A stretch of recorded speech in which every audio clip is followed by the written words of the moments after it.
All right. Carnivore Soldier coming in from Austin, Texas. We're live at 7:05 on Wednesday, and that means it's a Hump Day meetup again. Welcome, guys. Glad to have you all here. It's going to be a great topic today, and I know you're going to love it because it affects everyone who's a carnivore and everyone's family members. Actually, it affects all people, but at least people that are carnivores will be able to either have informed consent or make decisions based on their diet, based on some facts here that we're going to share. I've got some great people here to bring in. We got John, the Carnivore Teacher. We got DC from DC Learning to Live. And we got Bradley Brincka. If you remember him, he was on my Mission Carnivore as a guest, and he's a soldier. You're still active, right, Bradley? I'm in the reserves still. In the reserves, yeah. And you're like an intel guy now, right? Yeah. Right. Using your brain instead of your body. That's a good idea. All right, let's go around and introduce ourselves. Start with you, John.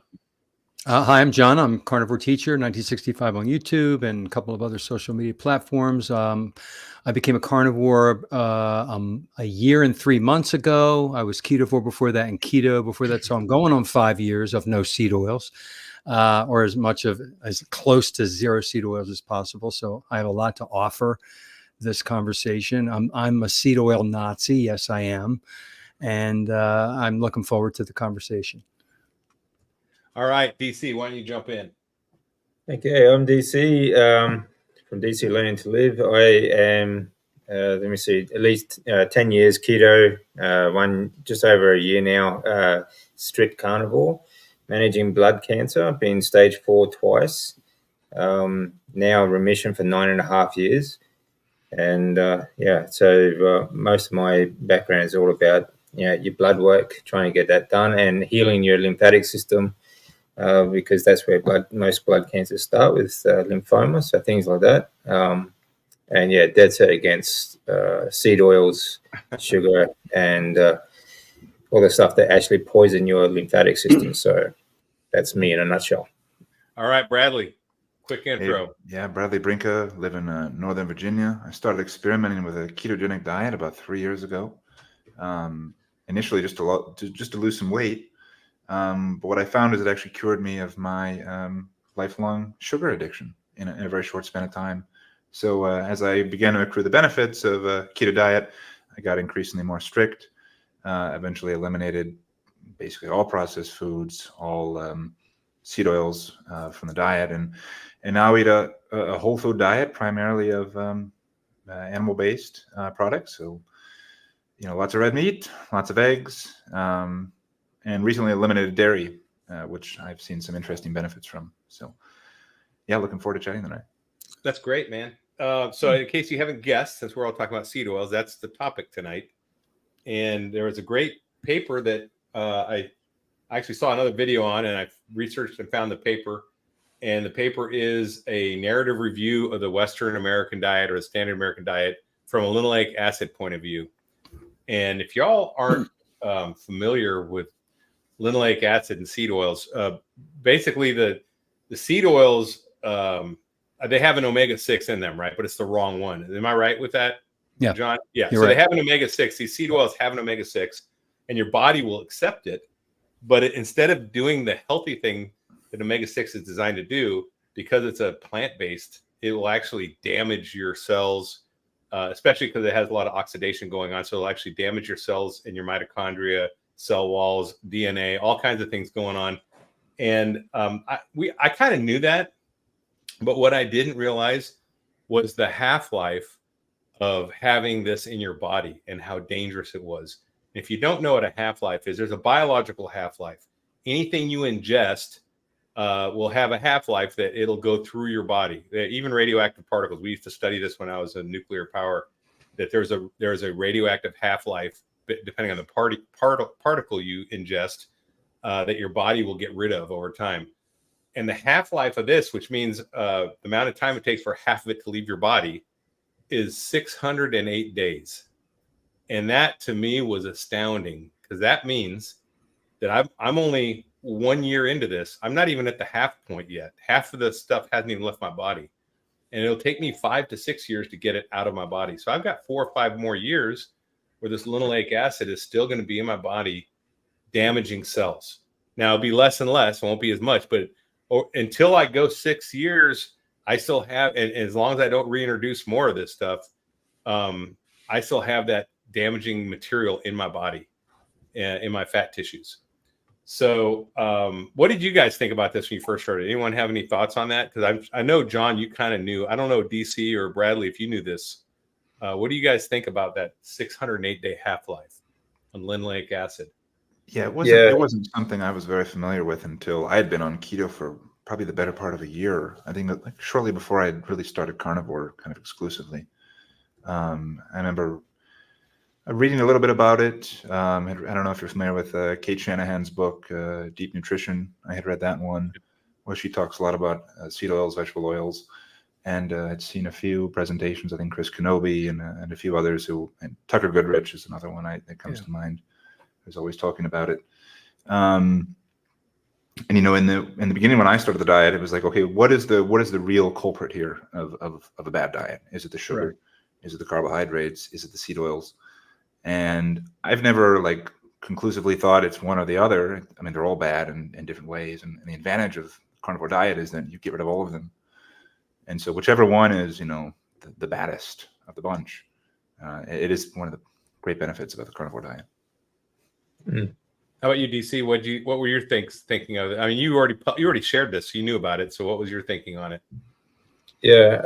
Well, the thing, yeah. I mean, I knew it was, the half-life was quite extensive, but it's also cumulative as well. So, you think about all the years that you've been eating these seed oils. How long is it going to take to get rid of it? Actually, get all of it out of your body? It'll probably take the rest of your life, really. Right. But I've always looked at these seed oils as, I mean, apart from the fact that, they're high in omega-6s, there's, like you said, they're plant-based omega-6s, so they do poison your body anyway. But it's also the imbalance of like a high omega-6 intake compared to omega-3s. That's also a problem. So even if they weren't toxic, rancid sort of oils, they would still be, damaging your body anyway. And where people get fat, for example, you won't, like fats and oils, the body won't hold on to that, like it won't store its fat cells in your fat cells, for example. But when you combine like fat and sugar, that's where you get the bad combination. But a lot of these processed foods, you're combining sugar and seed oils. Yeah. So that's how they damage you so much, and that's how they make people so obese. And I don't think it's the seed oils that people are addicted to. I think it's the sugar they're addicted to, and then the oil does the damage. I saw somewhere, and I can't remember where it was. I wish I could find it again. I think it might have been a video where someone was talking about how sugar is more addictive when combined with the seed oil. And I don't know if it's the mouthfeel thing, but it's like a scientific fact that they found that it's not like the bliss point, but it's just more addictive. I think it's part of the bliss point because the oil makes it creamy on the texture. And then the sugar. So that's part of the calculation of getting to that bliss point is the texture of the food, as well as the salty and the sweet. And so that's the fat part. And of course, they won't use a good fat. They're going to use the linoleic acid seed oil. And that's why it's you find it in pretty much every processed food. It's breakfast cereals, whatever, oatmeal, whatever. It's in there. And what's interesting is you go to Europe, you don't find it. In fact, it's outlawed. So you see, I looked up Lucky Charms, I think last week or the week before, and compared the German Lucky Charms to American Lucky Charms. About half the ingredients, and the extra ingredients we have are seed oils. Oh yeah. I'll share that again. There's a lot of seed oils involved in that. So I can go to Europe and eat my Lucky Charm. You're still going to have sugar and wheat and all the bad stuff. And all the other the grain. But this is something we talked about too. So when I was a nuclear power guy, which I was on submarines, they taught us about the 4 different nuclear particles you had to worry about, right? The alpha, the gamma, the beta, and the neutron particles. And then we had like a test just to see if you understood what protected you from each one. So the test, and it's just made it very simple. So anyone could remember it. You could put one in your hand, one in your pocket, you eat one and you throw one away. And the way we remembered it was, well, the alpha skin blocks it. So alpha is really deadly, but it's only deadly if it gets to an open wound or if you eat it. So if you put that one in your hand, you're safe because the skin will block the alpha. The beta particle is blocked by clothes. So clothes or paper. So you can put it in your pocket and you'd be safe. The gamma is going to penetrate anything. It's very high energy, but it's very little damage because it goes so fast. As long as you don't get extreme exposure to gamma, you're okay. So you eat the gamma, it's going to go out of your body. The neutron, you don't want to be anywhere near that bad boy. So you throw that one away. So that's the way we remembered it. And I saw someone talking about this same topic and saying, well, here's your options. You pick the one you never want to do. And here's your options. One, eat something with sugar on it. Like, I don't know, even eat a spoonful of honey, right? That's one. It's number 2, smoke a cigarette, or number 3, eat fries fried in peanut oil. Yeah. Which one do you never want to do? And it's eating fries because that has a half-life. The sugar will spike your insulin, but it'll go out of your system. And if you never eat sugar again, you're fine. It's not going to damage your body. The cigarette is only one cigarette. It's not going to hurt you. It's not good for you. Definitely not good for you. But the worst thing that has the longest impact is the seed oils, and that's kind of like an easy way to remember that. Let me share. Kind of reminds me of a story. I was when I was in Japan, when going through the earthquake. You know, everyone's worried about the radiation from Fukushima. Yeah, we were just 80 kilometers north of the Fukushima power plant, which is where the actual quake actually happened. But the Australian embassy, it was so funny. They kept hounding me to go back to Australia and give up my life there and all this sort of garbage. But they only stayed there for like 5 days, and they came out and saw us. Never thought to bring any food or water, but they brought me one iodine pill and said, just in case the radiation gets so bad, here's an iodine pill for you, and you should make sure you have an escape plan to get away from the radiation.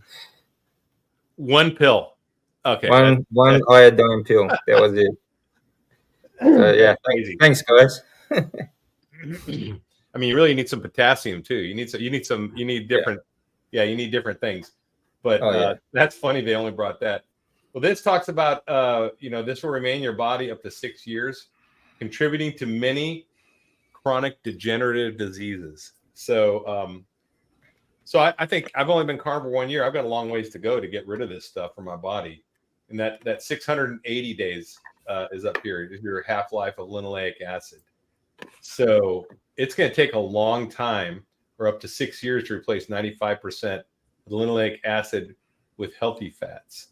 Yeah. So this is an important paper, and I will go ahead and put this in the comment for y'all in the this link. I'm going to drop it in there just so anyone that's interested in this, I would definitely check it out, and I'll have it in the comments of the video too. So if you're not watching this live, I recommend you get this, you share it with family members. I mean, I remember like people talking about, if people are so fat phobic now, and if they would treat linoleic acid like fat, it would be more appropriate, one, because this is the real danger. And it would actually have an impact on their health, right? Like if you cut fat out of your diet, it's not going to help you at all. In fact, it'll hurt you. But if you cut this out of your diet, it can make a big difference, major impact. So I think having a high real fat diet would help to actually combat the linoleic acid sort of damage as well. So I think if anything, you should go on a high fat diet and get rid of the oils completely. Yeah, and then this I agree. And then in this report, it says this is interesting. Basically, the mitochondria, there's 100,000 trillion mitochondria in there, and the linoleic acids damage it. Basically, what's going on. And this paper tells you exactly how it works. It's really great. I recommend you guys check this out. It's very detailed. It is from it's from NIH.gov or PubMed, which is legit. It's not like someone's college papers on. This is like real. This is a real research paper with real information in it that's government sanctioned. So I don't know why, if the government knows this, then why is the government not telling people that you're eating poison? Because we're literally eating cancer. I I think Yeah. of all the commercials on TV, you know, All of them. well, with 60, maybe 80% of the commercials are all drug commercials for conditions and issues and diseases and problems. We didn't have this years ago. People didn't have all these conditions, diseases, and problems. Why are we getting so sick? That's because the increase of seed oils in everything. And I remember having a discussion with a guy on Twitter a while back, and he said to me, well, what am I supposed to eat? If I don't eat seed oils, that leaves me with nothing. And from his perspective, he's thinking of all of his food, which is all processed food and fast food. And I said, well, here's what you eat. And I gave him the list: beef, lamb, pork, poultry, fish, eggs, using butter, beef tallow. You can use duck fat, chicken fat. You eat, and he looked at me like I was from Mars. Like, how am I supposed to eat that? You know, because everything they buy is probably in a box or package or in the drive-through. And so I was speaking to him like he was perceiving me like I was an alien and I was crazy, that you can't possibly take out all the seed oils that I talked about. So there's a lot of people in the world, that's what they eat. That is their world. And look at what's all in the grocery stores and the fast food. It's everywhere.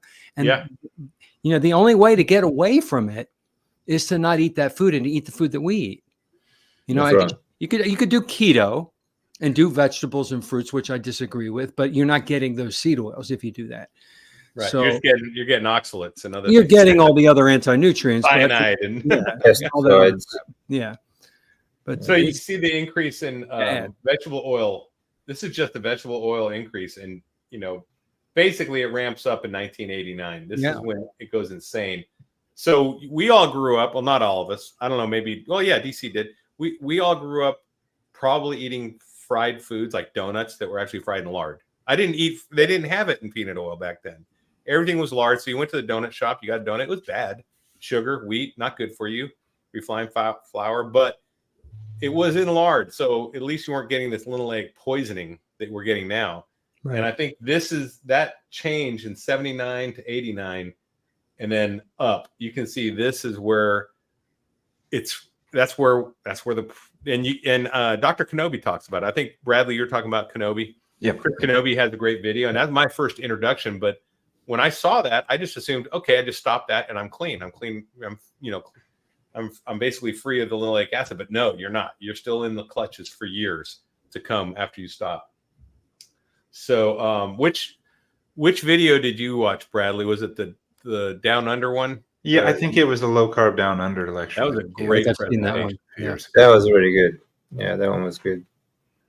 Yeah, that one I showed my dad, and he finally watched it and he said, "Yeah, that guy's got some good points." I'm like, "Yeah, you think?"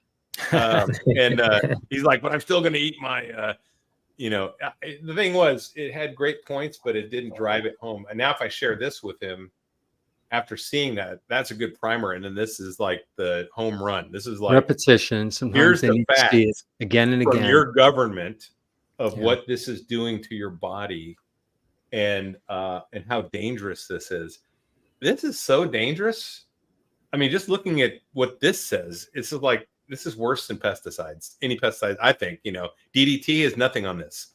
This is way worse, right? It just is long term. Yeah. Yeah, it's chronic. Yeah. So anyway, so that's kind of the topic. We do have a couple questions here. Someone said, here we go. Is that part of why exercise is so important, to pump it out quicker? DC, I don't think it'll pump it out quicker, but I'm not sure. What do you think? Does exercise help on that?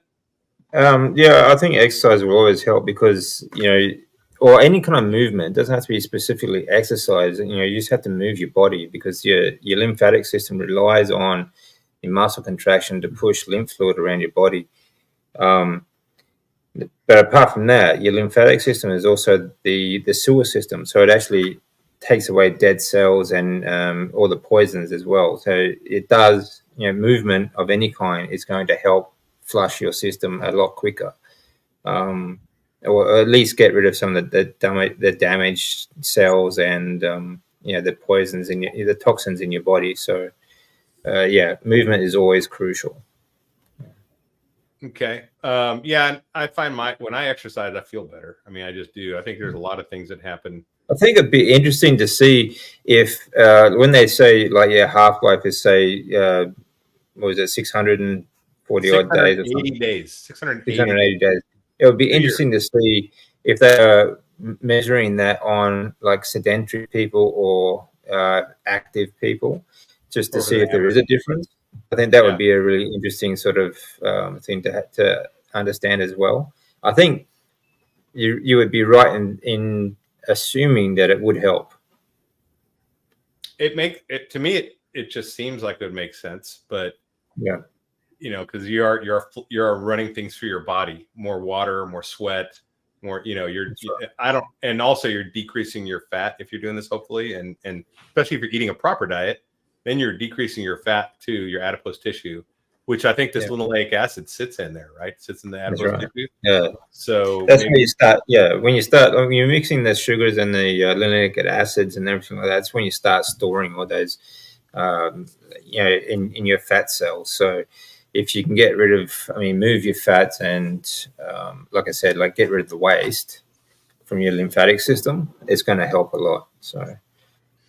Yeah. Hey, you got Nia's in the house. Nia's way. How you doing, Nia? Welcome. In case you guys don't know, anyone that's in the Texas area, Dr. Barry will be in San Antonio next weekend, and I'm going to be down there too. I'm going down to Oh, great. Yeah, it's during the weekend before the eclipse. They came down. Dr. Barry and his wife came down to watch the eclipse. Unfortunately, the weather's probably going to be bad, but I'm planning on going down there and meeting up with him, and that'll be really cool because he's not going to be at KetoCon, so it's going to be a great opportunity. I'm bringing my son. It's going to be fantastic. So Nia, in case you didn't, I know you're up in Dallas, but and that's a long ways from San Antonio, but Dr. Barry will be in there next week, and if you guys need information, just contact me and I'll send you a link for the meetup. All right, so let's talk about traveling and eating out. And also, Bradley, since you're a soldier sometimes, and sometimes you're civilian, because I've done it. Well, you know, reserve. I've done that. I like that sometimes. Yeah, you're always a soldier. But when you're in the field, let's start with you. Well, have you done any FTXs, like field exercises, since you've been carnivore? This was one of the benefits of going MI, is like our idea of the field is very different than what it was in a. Are you in the skiff? Yeah, we're in a skiff. That's our field. Yeah. Okay. But like I had a 2-week annual training last summer, and we were just staying at a hotel down here in Virginia. We had our own lodging. Not sharing a room with anybody. Yeah. But I brought my own pots and pans, and I did a Costco run. My first night that I got there. I was lucky. We had a fridge, had a little kitchenette and everything. So I went out and bought. I don't know. I went out twice. Over the course of the 2 weeks, and I would get. Ground beef and eggs mostly. I think I cooked a few steaks on the grill. And that's kind of become my MO now for travel. I was down in Savannah, Georgia over the weekend for Easter. And the same thing. I packed a couple pots and pans. I got down there, bought some good butter. And I cooked all of my own meals when I was down there. And you get some funny looks from people. I stopped caring after a while. It was a little weird the first time you do it. They're not going to die of cancer. Right. I always offer them. They're always welcome to have some. They're not. Can I say I love Savannah, Georgia? It's a beautiful city. It is a fantastic city.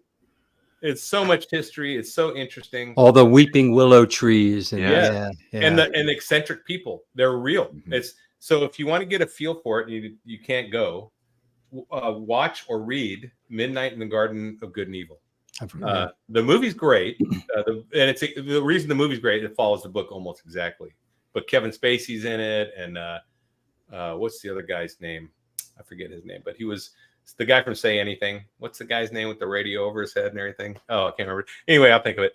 But he's one of the 1980s kids stars.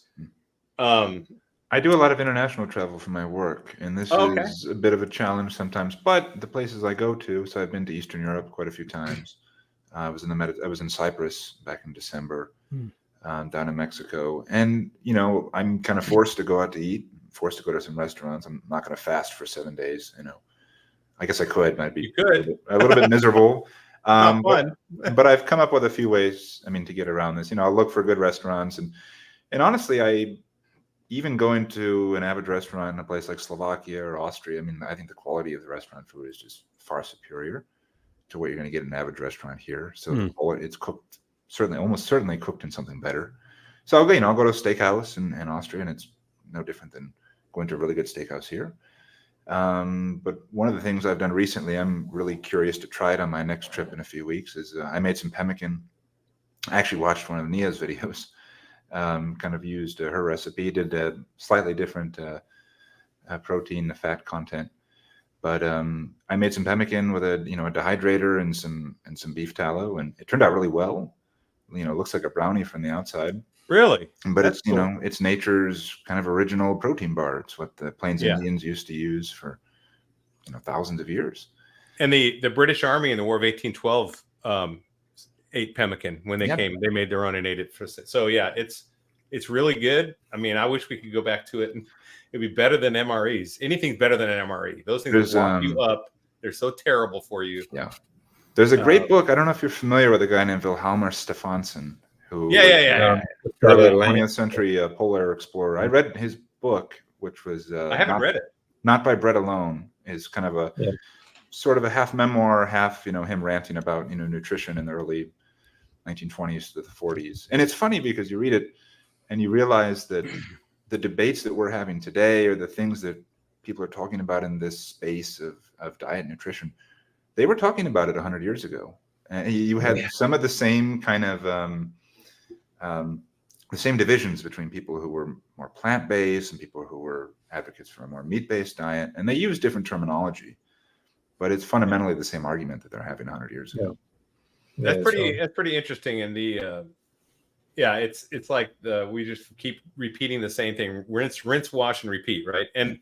And the science was really subtle back then too. During his Belleview study, I believe it was. Yeah, he did the Bellevue Hospital. The Bellevue Hospital study they did for 12 months. Him and his partner. But he himself actually followed the just steak and egg sort of diet, basically just meat, for over 6 years. Plus, he did 13 summers and 10 winters in the Arctic with the Arctic River people, the Inuit, and others, just eating what they eat. And like you said, he always advocated that a perfect balanced diet is fat and muscle meat. That's it. Yeah. Like he even said, like they never ate any organs unless they were desperate, and they usually gave the organ meat because they're lean. They fed that to the dogs. It's really interesting when he talks about kind of the state of health of the Inuits that he's living with for close to a decade, and he's he's describing it like these people don't have diabetes, they don't have tooth decay, they don't have all of these diseases of civilization. He talks about these same people, these same populations, as soon as that Western diet is introduced, they have all of the same issues, Same with the Aborigines, it's exactly the same. And then they had no deficiencies either at all. Yeah. People talk about the Inuit now that they have high cancer rate and everything, and high heart disease. Well, they're also the worst smokers in the world. They smoke like it's going out of style. Yeah, drinkers, smokers, drink and smoke. And then we introduce that too, right? You get rid of all, and those are plant based. I just want to point it out. Alcohol and cigarettes are both plant based. That's so we're introducing more plant based poisons, and yes, they are dying younger now. But back when he was interacting with them, they were more pure ancestral diet. They weren't doing all that. And same with the Aborigines, right? And there's probably some Aborigines that still are ancestral diet, but not many compared to the not yet. Yeah. So, and John, why don't you talk about going on a cruise? Because you just got back, right? How was it? I did. Now you showed that card. This is a card that I made. Let me see that card. Yeah. Let me make you big here. Let me see if I can do this. No, that's all right. And I just listed all the seed oils like that. And I said, I'm allergic to all these seed oils with a big no and an arrow. And then all the things that I can have, the oils I can and the meats I can. So I brought, about 10 of these cards, right? Folded them up. They're bigger than a business card, but any restaurant or venue on the ship, I brought it in. And I looked them straight in the eye with the confidence that I now have. I didn't have this 5 years ago. Said, listen, I have a severe allergy to vegetable oil. You have to use their verbiage. They don't know the word seed oil. Right. They don't know the list. They'll say, we don't use seed oils. Yeah, We use this is olive it. oil. Yeah, so they'll tell us what it is. And these are the oils I cannot have. And they usually come back and say, okay, this is what on the menu, you can have this, this, this, and this, which makes their job easier. Right. So I said, well, what if I want to tomorrow night? I want to have this. Can you make this special for me? And they can if you give them advance notice. And then I attach this card. And I'm sometimes the cook actually walks out. I was telling Larry this before we went live. He walked out. I said, please cook the steak in butter. And he walked out with this big block of Polish butter. I think he was from Poland. It was all in Polish. And then there was some English. I said, I can't read there's the ingredients. And it said cream and salt. I said, yes, use this. And he walked away. And I thought, okay, now I feel good. The guy's actually he showed me the butter that he's going to use. And unless you have that conversation, that discussion, when you're out, you don't know if they're going to cheat and put the seed oils on the grill or on the steak. And of course, I don't get anything on it. I say, I just want the plate. I just want the meat. No, I don't want the veg. I don't want the dip. I don't want the sauce. I don't want the seed. Just, I have my own Redmond real salt little container that I bring. I salt all my meat. And I always ask for, and I have to say the phrase, hard, real butter. They don't know if you say dairy butter, they think you said non-dairy. So I say, I need the real hard butter. They bring out this big block of real butter. And then I smear that all over my steaks. And I ate like a king for 8 days on this cruise. And then I was in San Juan 2 days before that. And I brought my pan in the suitcase. And we stayed in an Airbnb. And we went shopping and I cooked. And we didn't eat out in San Juan. So you have to take control. If you don't take control, you will absolutely ingest seed oil. It's in everything. You have to take control. And I did an experiment on a past cruise. I ordered the ribeye without the seed oil with butter. And the person next to me ordered the same exact ribeye without that specification. And just for the hell of it, and we both cooked rare, medium rare to rare. I took a bite of his and I took a bite of mine. Completely different flavor. Completely different flavor. You could tell that it was cooked differently. And I just want to do a little test, a bite. So I got some seed oil, I think. Oh my gosh. Well, you can still have up to 1%. I don't even want to. I don't want to. I don't want it either. So that's the thing. If you just disregard this, you're going to probably get seed oil. You're going to get be in your body for at least 5 years. Yeah, 5 years. And that's so. Here's another question. Will my vibration plate help with getting that stuff out too? So this is the exercise question. A vibration plate? I don't know about that. I never heard of that. I think our exercise DC. I mean, again, it will help get your lymphatic system. So it's moving. A movement thing. Yeah, it's a movement thing. Okay. People lift with as long as your muscles are contracting, you will push your lymphatic system around. So, I know some people who are very sedentary that may not have the ability to go out and exercise. Just any kind of movement like a vibration plate will help. It's going to do better. It's certainly better than doing nothing. Okay. DC, I have this. I'm in my workout room. You've seen these things, right? I saw a video once where somebody showed how to roll around all different ways on your lymph glands just to massage them and move them. What do you think about that? To get them, it's almost like vibration plate, right? You're kind of massaging the lymph nodes. Any kind of movement is going to move your lymphatic system. Applying pressure to your lymphatic system directly like that is not going to really make much difference. Okay. If you any kind of work, any kind of movement is anytime you lift your arm, go for a walk, even just walk to the fridge, you're still moving your lymphatic system. Right. So movement. So it's just movement itself. It doesn't matter what kind of movement you do. But those things are good for like pressure point sort of stretching and warming up the muscles and that sort of stuff. Releasing tension in your muscles and like connective tissue and things like that. But yeah, when it comes to lymphatics, any kind of movement will do. So, Have you guys noticed, when you remove seed oils from the diet, on the rare instances where you've either by accident or on purpose ingested some, have some cookies, have some birthday cake? I personally, on the rare occasions will, ingest seed oils again, I feel like my tolerance is much, much lower for it than it used to be. I didn't have digestive issues necessarily, 5 years ago if I would eat Oreo cookies or, the average restaurant food, but now I really do. I've tried absolutely. not to do that, but I've heard many, many stories that when we start eating very cleanly for a long time, we're super sensitive to anything that's not clean, that's impure. And so we may have had the same reaction before, but we were so, in a fog, we were so, toxic to begin with that you don't realize it. Now that you're so clean, you can smell things and taste things and feel things more acutely. So that makes sense, actually. Yeah, I think so. Bradley, what was that book? It was not by bread alone, or there's also another one. He has a few books. It's also The Fat of the Land as well. So not by bread alone, or The Fat of the Land. Anything by Johann Stephenson. Wilhelm S. Stephenson is the books he's talking about. Yeah, it's a really wide-ranging book. He talks about scurvy, how to treat scurvy. He talks about. Did he talk about fresh meat protocol? Is that what he talks about with scurvy? Because that's what the British did in the turn of the century before. Yeah, he goes through a lot of vignettes of different shipwrecks and how different crews reacted to, how different polar expeditions responded to scurvy. Because for the longest time, Shackleton, they ate meat for that. Expedition. Yeah.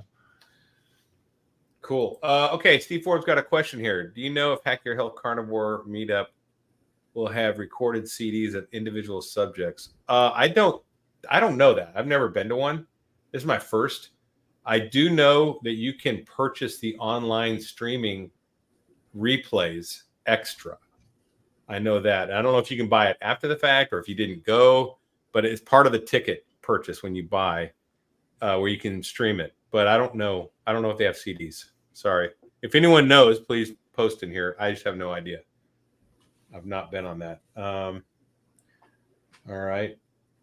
So let me share this real quick. This is going to be this card. So this card is free, and I'm going to make the PDF available in this video down below. So if you guys want to download this one, it's missing a couple things that we talked about before. So I'm going to make another card using this as a template. And the things we're going to add are margarine, Crisco, and any grill spray. Like any spray that they use on the grill, which they do a lot of times, is going to be vegetable based. Not, I guarantee, is not an animal based grill spray out there. And a lot of them just don't know. They don't even know that's a vegetable oil. It's just may say it's an olive oil spray, but don't trust that. Yeah. No, it's not. So it's going to be yes. And even if it was, that's still going to break down in the temperature and oxidize. So it's not something you want on your grill. You want animal fat on your grill. So anyway, this is a great card. You guys see it. It's to the chef, and you can give it to the waiter. And say you want to avoid an allergic reaction. You must avoid everything marked below. And we're going to add a couple things to it, but I think this is pretty good.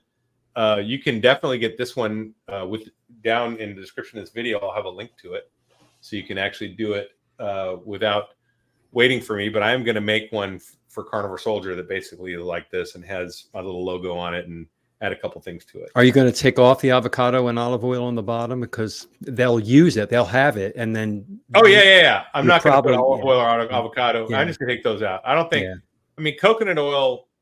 Borderline. You can't mess coconut oil up, and it's mostly saturated, even though it's okay. from the plant. But I'll take these out because, for one thing, they will oxidize. Avocado has a higher smoke point, but it still oxidizes. It does, but you don't know if it's real. You don't know if it's real, especially what they're buying, because they're buying from these big corporations, right? And they're not. They're buying the cheapest ingredients they can buy to maximize their profit and still deliver a good tasting product, right? So their job is to make the plate look artistic and beautiful, and for you to say, "Ooh," when it comes and placed in front of you. And if you were to break down all of the ingredients, it's a lot of cheap ingredients. That's Yeah. how restaurants are there to make money. They're not Yeah, really there to Cisco make you is the feel biggest good. food deliverer. They deliver to like 90% of the restaurants out yeah. there. I think Cisco Foods, and their olive oil is not going to be cold pressed, extra virgin. From one good country, olive oil. one It's going to be source. cut Yeah. with whatever they got, and Yeah. it's going to be on sale, whatever their buyers can buy. Right? Yeah, most of that stuff are just oil blends as well. And they say Yeah. like when you go to the supermarket and you like a bottle of olive oil, for example, if you have a look at the ingredients, on top they'll say it's an olive oil blend, and because there's 2% is olive oil and the rest is made up of all these other seed oil garbage things. So Yeah, QQQ. So I've been keto 5 years now, carnivore 9 months. So in that time, if I had any seed oils in my salad dressing from a restaurant, cooked meat, it'll take 5 years. Yes, that's correct. Yes. Or if you had any keto snacks that were processed, they'll probably have seed oils in them too. Almost all of them do. Like anything you most see of them will. listed keto or like protein bars that are supposed to be healthy, all that garbage. We need to talk about, I mean, I don't know if the public who's watching this understands why seed oils are rancid. Yeah, go ahead. What do they do that's so bad to the body? We give this list, and maybe some people don't know why, because it's in everything. So let's talk about why it's bad and how it's made. And when you understand those facts, then it's a little more easy to understand why you want to stay away from it. You're more motivated to really try to stay away from it. Yeah, the only quote unquote healthy plant oils, which aren't super healthy in the first place, but the only ones that are semi-safe are ones that are extracted without high temperatures and pressures. So there's a couple things like coconuts and avocados. Those are basically them, maybe olives. And if they do it right. Old days. Yeah. If you did it in an ancestral way, like the way they did in Greece, back in the Greece. They olive come from the cold press it. Yeah, right. And they're the flesh of a fruit. An olive is a fruit, a coconut's a fruit, and an avocado is a fruit. And you're taking the oil out of the flesh of the fruit, cold pressed, versus with extremely high heat and pressing a seed, and then it goes rancid because of the high heat. And then you have to use a chemical to degum it and to make the smell go away. Then you have to take that chemical out. And then you have to bleach it. And there's just so many steps. I don't understand why it's so cheap, but it is the most putrid stuff in the world. You see how it's made. A lot of the reason why these seed oils are so cheap. They're also subsidized. They're the government. The farms that the government subsidized. They're actually, in other words, taxpayers are paying for their own poison. That's what it is, because these farms, they are heavily tax subsidized. Governments have, we say taxpayer subsidized, I should say. And so and they're in everything. They're in absolutely everything, even including health food. So it's not just it's the growing. They're covered it like they're genetically altered foods anyway. So nothing grain is actually natural food these days anyway. Then you've got the pesticides and everything while they're growing. Then you've got the processing, which heavily oxidizes them in heat and things like that. And then when they go into the foods themselves, which are all the foods that they are in processed foods, such as even like keto friendly so-called foods like nut bars and protein bars and all sorts of stuff that the health industry uses, like the fitness industry, for example, protein powders and stuff like that. It gets cooked again, so it's heavily oxidized. It's poison from the start to the finish, and it ruins you. Yeah, the oxidation is what really causes the poison to come out, or creates the poison, I guess. Oxidative stress in our body creates massive inflammation. And people who have back problems, I had severe lower back problems for many decades. Me too. It was probably from all of the seed oils I was ingesting and Bradley the carbs and the weight. Yeah. Well, mine was from an injury, but still, that probably contributed. It probably exacerbated. Yeah. Yeah. If you see here, even if you do like the ancestral way, like this is all stuff that was going on back in ancient Greece, I'm sure. The crushing, the conditioning, they pressed it, right? They filtered it probably through some cloth or something, right, to get the oil out. Now, I don't know if they probably didn't bleach it. but now they're bleaching it and deodorizing it. That probably didn't happen back then either. Olive oil in Greece back in the Greek Empire and the Roman Empire, it probably smelled a lot different. It probably looked a little different too. I think Well, they didn't have pesticides on them either, like when they were growing them or anything like that. So and you look at this is what's going on in all these other oils where they're doing the hexane extraction, distillation. This is where they add a lot of heat and everything. They keep reheating and pressurizing this stuff. And it's pretty awful. And I've worked in oil and gas for a long time. And I can tell you there's no such thing as a green and clean plant that's doing oil. It has, basically has crackers and they're doing oil, refining. And that's what this is. This is refining of a different kind of oil. It's not fuel. It doesn't matter. It's the same process. It's exactly the same process. It's just a food based version. And I guess it's not really, but yeah. Well, a lot of oils that we don't see as fuel actually can be used as fuel, like especially biofuels. The first diesel engine, he ran that on peanut oil. We had the old deuce and a halfs we had in the Army back when I first started. They were called multi-fuel. I don't know if Bradley, I don't know if you were in when they had multi-fuel deuce and a halfs, but we had some from Vietnam still in my unit. There's a medical unit, so we were like last to get updated. And multi-fuel, you could put cooking oil in it. You could put diesel. You could put gas in it. Anything, and it would run. I mean, the engines were amazing engines. They were designed that way on purpose. That's what we should do today with our automobiles. Let's just take all the seed oil that we should not be ingesting and let's use it as our fuel. And I don't know if it's real, or it's a create an engine for it. But I've read that the Germans developed seed oil that turned into Crisco. That formula was actually based for that's true. War machines, like submarines and tank tracks and that kind of stuff to lubricate them. Yeah, that's a great use for it. I think that's an important point too. Besides them just being terrible for us, like this is a very new thing for humans to be ingesting. This is not even the ancient Greeks. When they used olive oil, I mean, they weren't cooking all of their food in olive oil. They used it. You read about olive oil, like in the historical record, they're using it to douse their bodies in. They're using it for religious purposes. They're mostly cooking and anointing, lard and butter. And that's right. Exactly.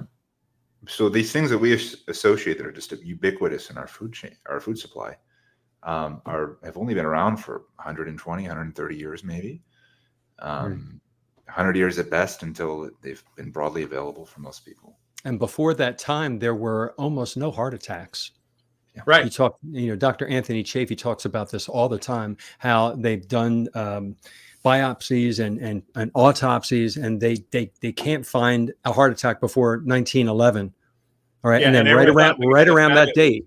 Yeah. 1911. That's when they started. That's when they started and became an epidemic. 1890s, I think 1880s were the first of the cottonseed oil and things like that. Then you had soybean oil came out in 1908, and it was largely used, in packaging and things like that. And there was also even in the 70s, there was a study done on the safety of soybean oil because they were worried that the packaging that was it was used as a sealant on cardboard boxes to seal them from weather damage and that sort of stuff. Do you ever remember really old cardboard boxes? They had that really dark sort of oil look on them. Yeah, that's soybean oil. Okay, that they actually treated the cardboard with, and they were worried that this was flaking off and getting into the food that was actually carrying and causing diseases such as cancers. And they, the study in the 70s, they said the result was that yes, this was something of concern, but unfortunately, since then, that soybean oil is in every processed food that you can find, and it's not just your food bars and everything like that. Even jerkies, beef jerky and any kind of meat jerky, it's soybean enhanced. Why would you soy enhanced meat for protein? It's a preservative, I guess. I mean, I don't know. But yeah, they have it in everything, especially in America. As I pointed out earlier, in Europe, they don't have nearly as much. It's outlawed in a lot of foods. So if you get breakfast cereal or Doritos over there, they don't have seed oils in them, which is crazy because it's illegal. Yeah, because they always say like they're great for preserving foods and stuff like that. But we've been refrigerators, for example, haven't been around very long. Really, we preserve food a lot earlier than that. One of the best food preservatives that we have is salt. Salt and smoke. Yeah, that's where Texas barbecue came from, by the way. Yeah. They used to slaughter the animal and sell off all the fresh meat they could. Anything they didn't, they smoked and they sold it. And these were the German immigrants and the Czechoslovakian immigrants, and they had wood they called Baruch, and that's where barbecue came from an article I read anyway. And Baruch was a type of wood they used to burn, I guess, to smoke the meat. But that was it. And then people started liking the smoked meat so much they came requesting it. Hey, I don't want the fresh meat. I want the smoked meat, right? For one, they don't have to worry about storing it, especially in the summer. There's no cold weather outside. So anyway, very interesting stuff. So we have a question. Is olive oil labeled extra virgin olive oil and ingredients only list cold pressed olive oil? Is that assurance enough that it's not mixed with other oils? I have some info on that if I can get my 2 cents on that. So, and I learned this from when I was keto, when I was using olive oil. So if you're going to use olive oil, number one, extra virgin olive oil is the kind that you want to get. It needs to be in a dark glass bottle, never plastic. Dark so it keeps out the light, because light is one of the things that can make a unsaturated fat like olive oil. It's very fragile, it can ruin it. It needs to come, the label should not be a sell by date or a use by date. You're looking for a harvest date, and the harvest date should be no more than 3 years. That's when they harvested the actual olives. And then you want to try to find a single source, so if it's just from the same farm. And then that's going to be a very expensive extra virgin olive oil. And you taste it, put it in the back of your tongue, and it should burn and have a very earthy taste. And then you want to use it for drizzling. You drizzle it on food that's already cooked. You don't cook with it. Never heat it. Yeah, you don't ever cook with it. No reason to cook with it, right? You got fat. Heat it up. And if you're going to use an olive oil, you're going to pay for it, and to make sure that it's single sourced with a harvest date and a dark glass bottle. I don't use it anymore because it costs too much. I'd rather use butter and lard. But if you're going to use olive oil, those are the criteria I learned. Yeah. So real olive oil is really expensive, actually. It is. But like you said, don't ever cook with it. Like Bradley said, like in the past, they never really cooked with it. They drank it. They on the have it on your salad if you're going to have that sort of garbage. But another good use for it back then, they used to use it for wrestling and stuff as well. They never really consumed a whole lot of it. Dave's Carnivore Scott says that by law he believes that a certain percentage means they can just claim 100%. And that's true. That's how they get away with cutting it. But if it is cold pressed and it is from a single source, like he said, if you have all these things lined up and the price tag looks right, it's gonna be a boutique shop thing. It's not like you'll probably find it at a farmer's market. Mm-hmm. That's probably where you find something like that, unless someone's cutting it and cheating, which that could be too. They could just sell. Well, I've gone in. This is back when I did keto, and I would buy olive oil. And if you go in the grocery store, you see all the bottles of olive oil. Right? I go to the dark glass bottle ones. I start looking for a harvest date. None of them say harvest date. They're sell by dates, right? I find one brand maybe that has a harvest date, and then that's the one I buy for $27. Right? So that's crazy. That's the one I had. I don't use it anymore. Yeah. So Charger Mopar says he used to run his diesel on seed oils. Yeah, you can do that. That's for sure. Yeah. Let's see. Dairy industry got a waiver to call 2% milk low-fat milk when it's really only 1% less than whole milk. Interesting. Yeah. They just add sugar, though. I know they cut fat out. They have to add sugar when they cut fat out. So right. Yeah. Oh yeah, Carnivore Scott. Remember, he's old school like me. He remembers the multi-fuel trucks. You're old like me, Carnivore Scott. I know you are because you're about the same age as I am. You're not old. Yeah, exactly. I'll be 58. I'll be 58 in May the 4th. A couple weeks. May 4th. May the 4th be with you. Yeah. That's how I remembered it. 1 month away. We're 1 month. I feel fantastic, by the way. Good. Let's see. Most I've read about EVOO is that it is much different olive oil. I don't use it anymore, but was curious. Mm. Now, the other thing is this: if you're eating sardines, make sure they're in water, not oil, any oil, because they're always going to use the cheapest. Again, they're going to use the cheapest oil they can get. It's going to be grapeseed oil. It'll have olive oil in it for a little flavor, but don't get oil for fish. Always get water. Yeah. Any tin fish that you buy, you should always get in water, Spring water, not the Well, it's oils. great. When you open up that tin and it is packed in water, you'll see these little bubbles of oil on the top. That's the actual omega-3 coming out of the fish. Drink it. Don't throw it down the drain. That's good stuff. Nice. Let's see. So we have Carnivore Scott saying now they found a lot of CBD in ancient Egyptians. Yes, they did. All the mummies were riddled with plaque and caries. Yeah. And bad That's true. teeth. Yeah, that's right. Because that in Egypt was like one of the biggest grain cultures, because they cleared all the forest. That there used to be a heap of forest land around the pyramids, and that now it's all sand because they cleared it all for growing crops for the slaves. Keep the slaves eating grains, and they won't fight back. I got a report that my volume dropped. Maybe No, I'm it not. sounds Okay, Right. is that okay to you guys? All right. yeah. Just Carnivore Rick, maybe Carnivore Scott, maybe my thing dropped when you were listening or something at that point. Let's see. Consuming olive oil is relatively new, used primarily as external oils for thousands of years, not consumed. Yep, that's exactly right. Yeah, exactly. So, it's pretty crazy how they've marketed all this stuff to us, and it flies in the face of science now that we know about this linoleic acid, but people don't even know. I didn't know what linoleic acid was before I became a carnivore. I got to be honest.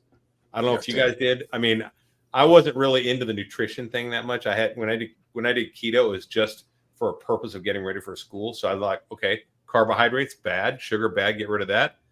I see my weight go down, my performance went up. I was ready for school, and that was kind of the way I did it. I just did the easy, low hanging fruit thing of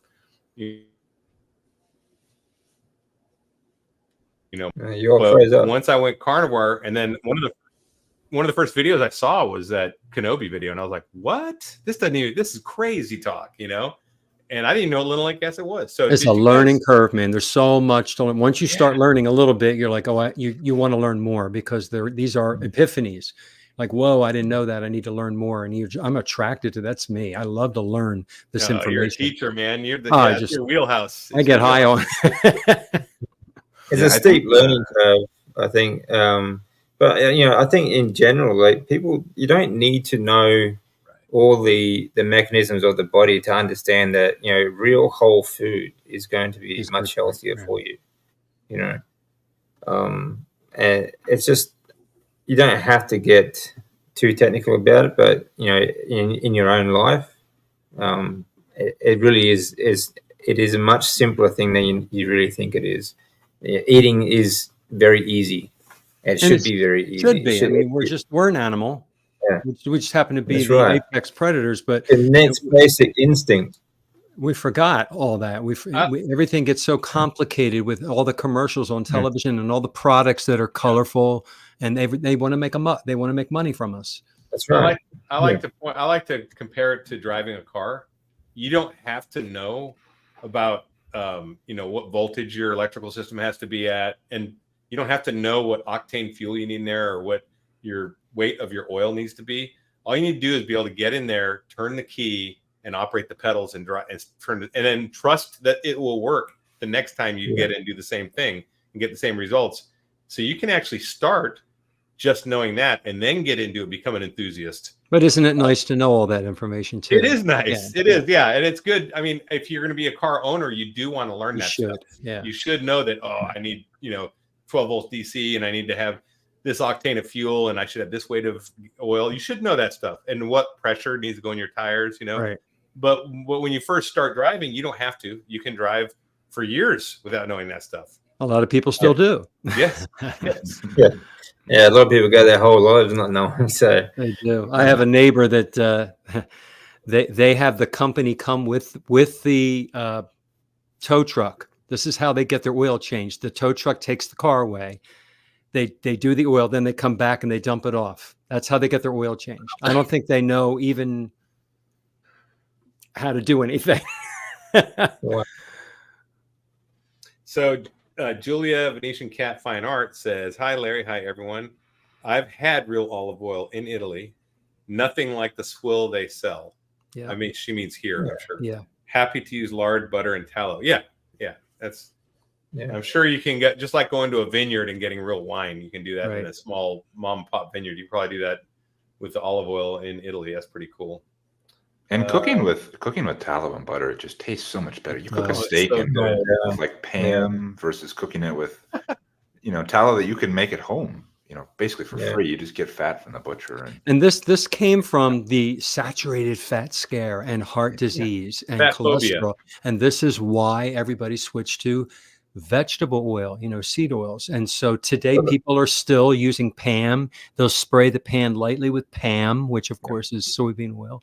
Yeah. And then they put their omelet in there and they don't want to put too much, and we're throwing dabs and dabs of butter in there, but they're still fat phobic. Yeah, it lasts. And I got to think that because they didn't, I've got to believe that when they went for this vegetable oil thing back in the 50s and 60s, that they probably thought it was just an equivalent. They thought, well, it's not going to hurt anyone. Yeah, it's not gonna, they weren't malevolent. Now they are. People that know now. I don't think so. Like back then, Bradley was saying, like they were having this same argument 100 years ago. Yeah. You have it. Behind there's a lot of very powerful people, a lot of very powerful psychotic people behind the vegan movement, from a long time ago, like Kellogg's and all the rest of the 7-Day Adventists and all the rest of it, the cults. Okay. Yeah. And all the people that run our countries, our governments are all, that's, I know that's probably a story for another day but there's a lot of sinister people behind it.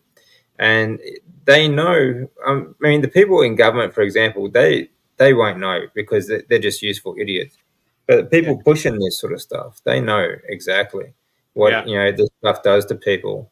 They know that, these seed oils and are damaging our health, for one. And they know that keeping your cholesterol level low is what kills people. It does. Yeah, that's why you get mental diseases like mental illness and dementia, Parkinson's, all these other things. They're all related to depression and all the rest of it, and of course many other diseases such as cancer and other things, heart disease, because of low cholesterol. But they keep forcing this low cholesterol lie down our throats. Yeah, the doctors are taught that in medical school. That's right. Yeah, and unfortunately, you don't have enough free-thinking doctors to actually question the education. A lot of them come out of medical school or completely indoctrinated, thinking, well, this is it. There's no other way. This is the only thing. They don't learn anything else along the way. They make no real-world observations. Well, and I just did a movie review. I know you guys love my movie reviews on a John Carpenter movie from 1988 called They Live. And I think we've talked about it a little bit in the past. Yeah. But They Live is a fantastic movie. If you haven't watched it or haven't watched it recently, watch it again through carnivore eyes, through that lens that you have now. Because in that movie, aliens have come in and taken over, and they're broadcasting a message to sleep and obey and to no independent thought. These are like direct messages are broadcasting out. And not only the aliens doing that, but there's people in league with them, humans that have allied themselves with them to help the aliens get their message across. And the aliens are basically treating the world like their third world country. They've not come to invade and conquer. They've come to exploit and make everyone cattle. And that it's exactly what we're seeing now. So like when you're talking about these nefarious guys at the top, those are the aliens. And then we have people that are useful idiots or people that are supporting them. Because there are people that, as long as they're getting rich, they'll do whatever they need to do. And they're not even going to investigate. They're just going to say, yes, sir, we'll do what you want to do. It'll make my stock. So check out They Live. My video will be coming out this week. So if you want to watch my thoughts on it, it's really a great movie. It's a classic Carpenter, and John Carpenter was the man in the 80s. When you think about Escape from New York, Halloween, yeah. Halloween. I love the thing. Yeah, well, how true now? How true is Escape from New York now? Yeah. Well, you look at it, the guy was, he's kind of a prophet, right? Like Escape from New York. And actually, if you look at They Live, it's a dystopian LA, but it looks a lot like LA right now. A lot of homeless people out of work, and New York down on their luck. Well, the rich are getting richer, right? And the rich happen to be aliens and humans helping the aliens. So it's really interesting. And the media controls it all. Oh, interesting. Yeah, with their commercials and their ads. So, well, now we have one question here, and I'm going to start with Bradley because he got his studly weights behind him. Do you all work out? How many days a week and what type of workout? Bradley, why don't you start? Yeah, I work out probably about 5 to 6 days a week. I'll just kind of alternate different barbell workouts every day. I bought a 50-pound kettlebell recently, started incorporating kettlebell swings, and that's been awesome. Really love that. And actually, after our last conversation, Larry, I had watched some of the videos from Dr. Sean Amara. Sprinting. And I started incorporating some sprints, which I had not been doing. I hadn't been doing really any kind of cardio at all. And it's been fantastic. I've really enjoyed the sprinting. Just waking up with like a little bit more pep in the step, just like not feeling as sluggish when you get out of bed. That kind of coincided with eliminating dairy. I just for the hell of it, I'm like, you know what? I probably eat too much cheese. I could just sit there and munch it all day. So I cut out dairy about 2 weeks ago. I have dropped like another 6-7 pounds since then, just incorporating that in the sprints and just noticing that I'm just more vascular, can see the veins in the body a little bit more. And I mean, that's really one of the fun things about this lifestyle. I think when you really start to kind of dial it in, you can do these little N of 1 experiments where it's like, well, what if I do this? What if I add that? If I get rid of coffee? I got rid of coffee as well about a month ago. And I had terrible withdrawals for like 3 days. Oh, yeah. It was worse than when I quit smoking, worse than when I stopped drinking alcohol. And it was I'm like, wow, that's probably not good for me. Yeah. If I'm having headaches and fatigue and waking up in the middle of the night. And then it was fine after a couple of days and I have like no desire for it.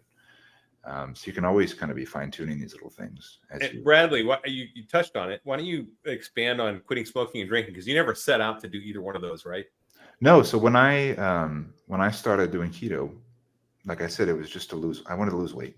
I was always kind of yo-yoing, running 7 miles a day, just trying. That was all I could do to like just keep my weight basically static. So I started doing keto.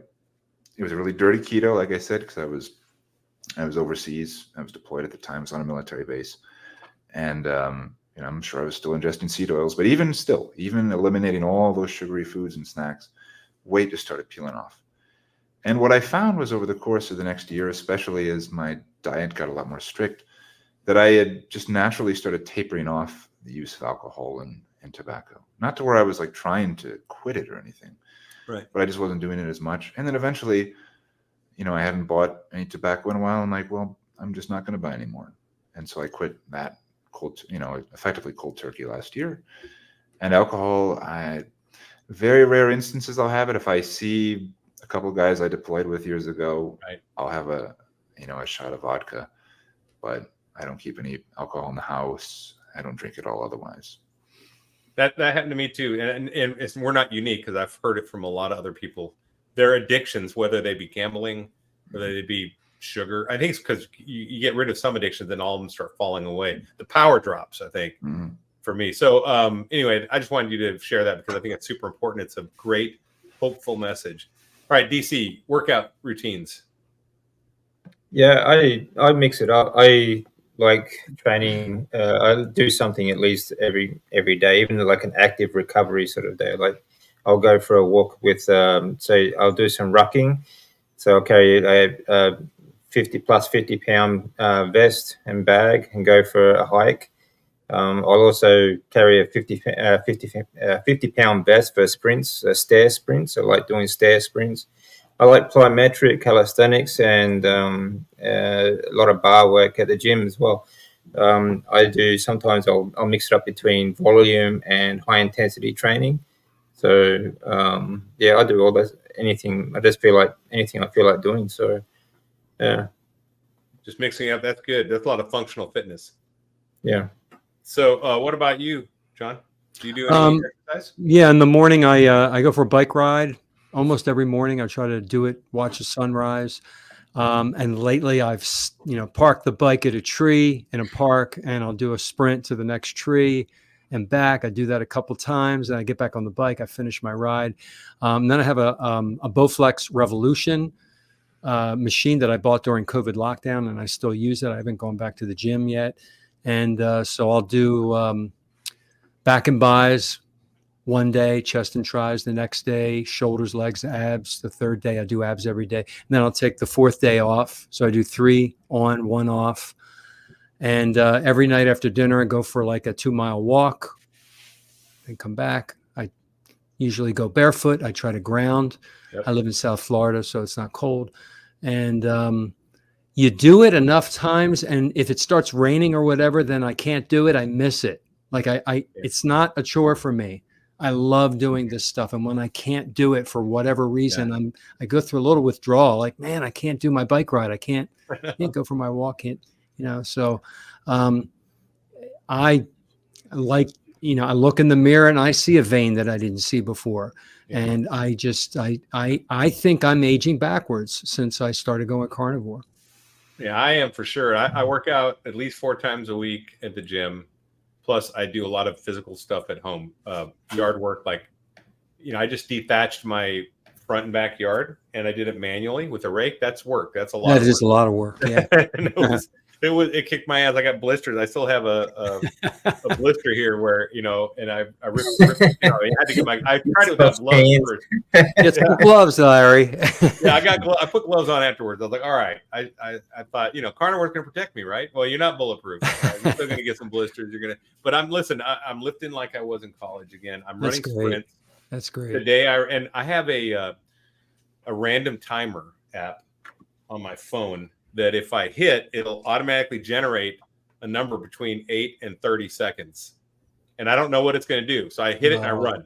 And then that way it's a random sprint each time. It could be an 8-second sprint, could be a 10-second, could be a 30-second. And, it always seems to me that I'm always getting 27 and 26 seconds. You go like, what's 27 until you're totally gassed, right? Yeah. And I feel, for one thing, my musculature, my lower body, my buttocks, my thighs, everything's getting tight, really firm and really strong. And the other thing is I'm recovering really quick. I check my heart rate after a sprint, and it's between 160 to 176, depending on how hard and how long it was, how gassed I am. And then within, 30 seconds, I'm back down to like 140 to 130. I'm dropping quick. I'm ready to go for another sprint. It's pretty awesome. And I haven't had that since I wrestled in high school, I think, when I had that vascular, So sprinting, not only is it going to burn a lot of fat and build your muscle and get rid of the it's not subcutaneous, it's the visceral fat, right? Visceral fat. And then not only that, but your cardiovascular is fantastic. Yeah, it's really good. Your blood flow, everything. It's good for everything. Yeah. I think the lymphatic system, right, DC? The lymphatic system is going crazy. Well, that movement. What's been really eye-opening for me is just how you don't have to run very far. Like you said, 30 seconds or less, that's all you need. Yeah. And I only do 5 or 6 sprints a day, and it's game-changing. It is. I don't know how many you're doing, but it doesn't take many. Yeah, I'll do about the same, between 5 and 10. And I was doing them out in the sun in Georgia. Georgia was beautiful the other day. Doing them outside, like middle of the day when it was hot. I'm looking forward to going on the beach and doing it. I think DC, you can do that, right? You can go on the beach. Yeah, that's another good thing. I like going. Like grounding is really good. You go to the beach and do like barefoot sprints and stuff like that as well. Sand is great. Soft sand sprints, but deep breathing. If you can't do a lot of activity, you can't move very well. Deep breathing exercise like the Wim Hof method, that is a really good exercise. You have a lot of muscle groups working to breathe. You have 5 different abdominal muscle groups. You've got all your intercostal muscles between your ribs, your pectoral muscles in your chest. All these are involved in your breathing, and it really gets your lymphatic system moving. And that's how I started. Like when I was after my transplant, I couldn't. Like I was years and years in bed. I couldn't even walk to 2 feet to my bathroom. Okay, so that is a great way to start if you're largely sedentary or you don't have the movement ability to do the things that we do. Breathing is a good exercise. Yeah, for sure. So Julia Venetian Fine Art Cat does sprints every other day, 60-yard sprints, has emphysema. 60 yards is pretty long. That's a good one. That's good. Not always consistent, but it's good for you. Yeah, for sure. Well, hey, we've gone over our time. I want to respect you guys' time. So if you guys want to drop off, you can. I'm going to try to answer a couple more questions, and I'll be dropping off too. But I'm good at the moment. No, I'm fine. You guys still good to stay on for a few more? Yeah. Okay. Yeah, we've got 35 people on right now, and let's see. I surf a lot, couch surf. Okay. Yeah, so fitness routine is something that I didn't start with. I didn't start exercising. I really just started eating and walking and losing weight. And I didn't join the gym until December. I did buy an X3 system, which is a band system, and I worked on that for a while. And my strength rapidly increased. There is something very anabolic about eating this way. Our body's just meant to be this way. And you're just going. I put muscle on and lost fat just walking. So I mean, that's ridiculous, right? And I remember always, like, when I wrestled and stuff, I was struggling to put muscle on all the time. But now it just seems to come on pretty easy. I don't know about you guys, but for me, it's simple. Let's see. As long as you're consistent, it'll come on. It's consistent. And then we also need to realize some people, I think it's more the younger guys, they think you have to work out every day and not rest. The muscles don't grow unless you let them rest. You have to have a day or two of rest, or even 3 days. Quality sleep, and sleep, and that's when they grow. I'm a big napper. I love the nap. That's why it's good to do a split routines. Yeah, I love the nap after my workout. Like, I come home and I'll hit the gym. I'll work in the morning, and then at noon, I will go lay on the couch and take like a 20-minute nap. It feels so good, and it's the best quality sleep. Yeah. So Bradley, we got a question for you. Why would you parachute into the Arctic, Bradley? So I found myself asking the same existential question in 2015. I remember the date. It was January 2015. It was the day I decided I'm getting out of the active duty Army. I'm done with it. Because I was sleeping outside in the middle of Fairbanks, Alaska in January. It was negative 40 degrees, and I had like a flu or something. Oh my gosh. I felt absolutely miserable. I think the real story is that the Army at some point, or Congress or somebody, wanted to stand up an airborne unit on the West Coast, right? And they could have chosen literally any place. They could have chosen, JBLM. They could have chosen California or Hawaii. That would have been a good place. But they said, no, we're gonna choose the 25th ID, which is based out of Alaska and Hawaii, but we're gonna put it in Alaska. And so we were kind of like an 82nd Airborne wannabe being up in Alaska. And so we were both trained to be parachutists, but also Arctic, alpine soldiers. And we were kind of like, so you're 10th mountain parachuters kind of, but we were not really good at either of those because you didn't spend enough time in either of those jobs or duties to really master it. So you kind of sucked at both. I mean, it was a fun place, but it was kind of definitely an odd place to put a parachute regiment. Wow. One more question here. We got, do you sprint wearing special shoes? I just picked up some off of Amazon. Gosh, I don't remember what brand it was. I think they're Asics. I don't buy any like special shoes. I have some kind of soleless shoes, like the flat bottom shoes for just like for deadlift, or I'll just do workouts barefoot too. But I generally don't like a really thick sole on the shoe. But no, I don't go out of my way and buy crazy expensive shoes or anything. My shoes are soleless shoes too. I just got cheap ones from Amazon. I forget what they are, but they're not expensive. They were in fact, I'll look them up real quick. I think I can. Anyway, they were just simple soleless shoes that I can put on. I don't want any support for sole. I want to be on the pads of my feet when I sprint. That's what I do. So, what about you, DC? When you sprint, do you wear any special shoes? No, I don't have any special shoes. I mean, I have I have the brand I use are Merrell, just running shoes for sprints. But you know, for lifting or anything like that, I just wear Vans. You know, they're nice, flat, thin rubber sole. I find, you know, like as a strength and conditioning coach, you know, this like I've seen a trend recently. Some idiot TikToker told people, you know, like do your deadlifts and your squats in socks or some shit, and now everyone's doing it. You know, it's just ridiculous. Get some flat shoes. You know, Vans. They're dead set cheap. You got a nice grippy rubber sole, and you know, they're great for squats and deadlifts and anything like that. So.